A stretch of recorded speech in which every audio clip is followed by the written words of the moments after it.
தமிழ் இணைய கல்விக் கழகம் மூலம் 8,60,000 ஓலைச்சுவடிகளை மின் உருவாக்கம் செய்யப்பட்டு இணையத்தில் பதிவேற்றம் செய்யப்பட்டுள்ளதாக தகவல் தொழில்நுட்பத்துறை அமைச்சர் PTR பழனிவேல் நாகராஜன் தெரிவித்துள்ளார். சென்னையில் நடைபெற்ற தமிழை பிழையின்றி எழுதுவோம் நூல் வெளியீட்டு நிகழ்ச்சியில் அவர் பேசியதை சூப்பர் பைட்ஸ் பகுதியில் தற்போது பார்க்கலாம்.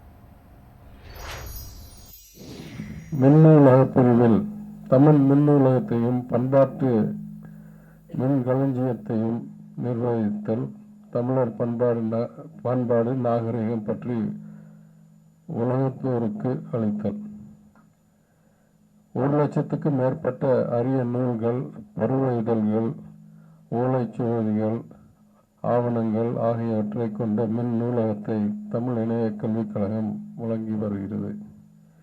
8,02,000 ஓலைச்சுவடி பக்கங்கள் மின்னுருவாக்கம் செய்யப்பட்டு டிஜிட்டல் காப்பி செய்யப்பட்டு இணையத்தில் பதிவேற்றப்பட்டுள்ளன. இத்தளமானது 10 கோடி பார்வைகளை விரைவில் அடைய உள்ளது. 10 crore views.